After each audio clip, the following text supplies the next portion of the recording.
Happy holidays, everybody. It is time to start thinking about the gifts that you are going to give to the gamers and fans of pop culture in your life. We're here shooting the holiday buyer's guides at Toy Traders, which is the coolest toy store in all of Vancouver.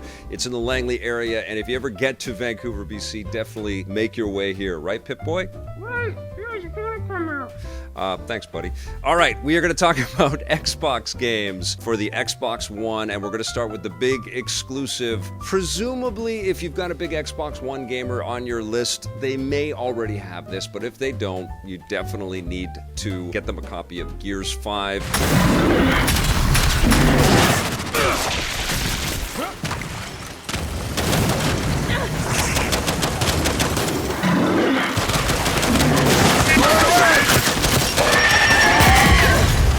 A wonderful action-adventure game, lots of bombastic battles and crazy characters.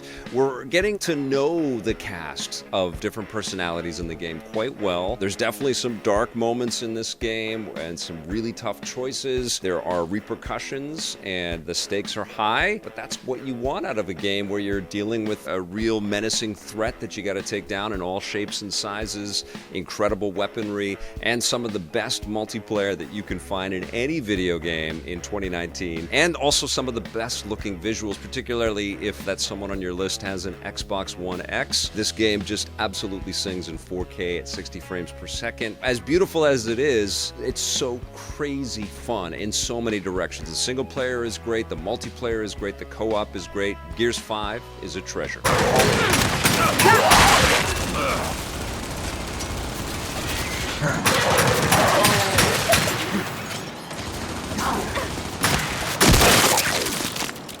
Now, this next game that I'm going to talk about for the Xbox One, you can also pick up for the PlayStation 4 or PC player on your list. It's Capcom's Devil May Cry 5. Dante is back and Nero is back, but there are other characters that you can play as in this game as well. The story diverges in lots of different interesting ways. It's almost like you've got these little episodes and these beats with different characters, and then everything interweaves as the story progresses. But really, at the core is a lot of tuned, classic-feeling Devil May Cry experiences with lots of over-the-top bad guys and incredible blade work, incredible gunplay, and it's so addictive and tactile and satisfying. It's complete thumb candy, and it's really, really well made. It's a gorgeous game with really fantastic visuals, but even better than that, and the funky cut sequences that we get, is just the way that the game feels. And also the disparity between the characters. All of the characters have different special moves and a different flow and a different vibe, so there's a lot of replayability in there.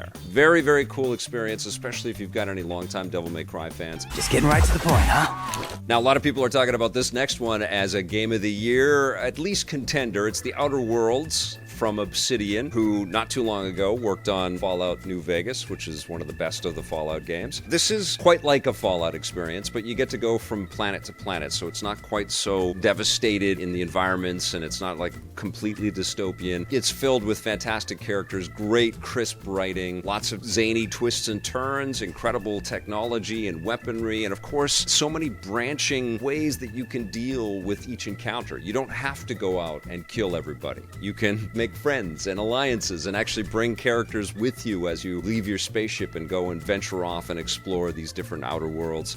It's a beautiful game. Definitely not the best looking of the 2019 offerings, but it still looks great. It's a beautiful game in the way that all of the story has been interwoven for you, and you actually have characters that matter in this game as well. Really, really wonderful stuff. And if you've got an RPG fan on your list that's looking for something that is going to give that person hours of exploration and enjoyment, The Outer Worlds has got to make your list.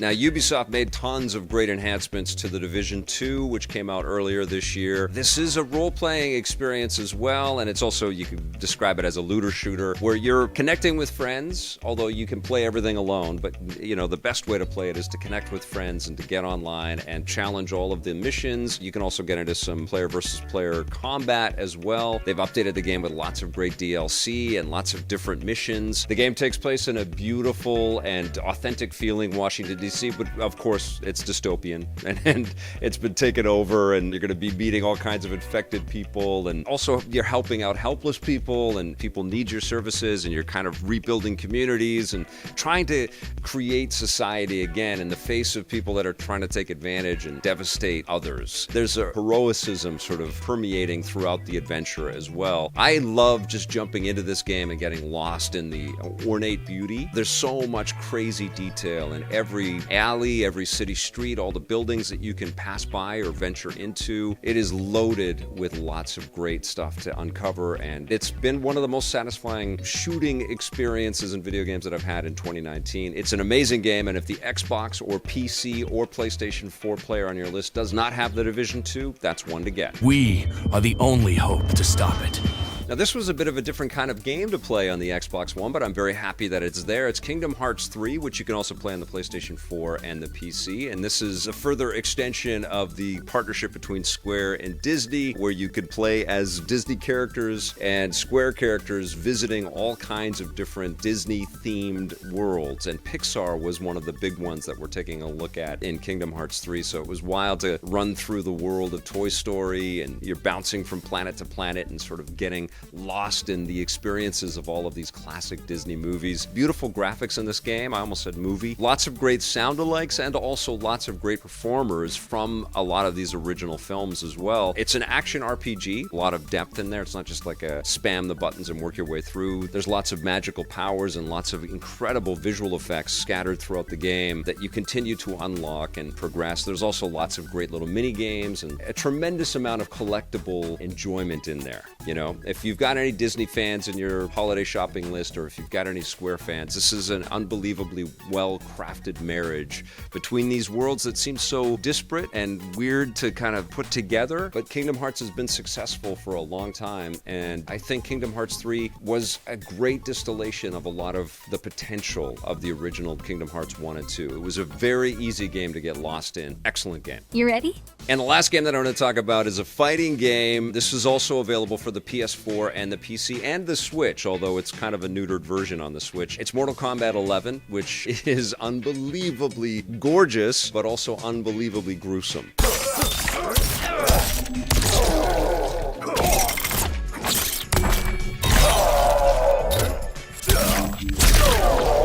NetherRealm always sort of has to one-up itself and take all the fatalities and all the carnage that you could do from character to character to another level. There's stuff that we probably don't even want to show in our holiday buyer's guide.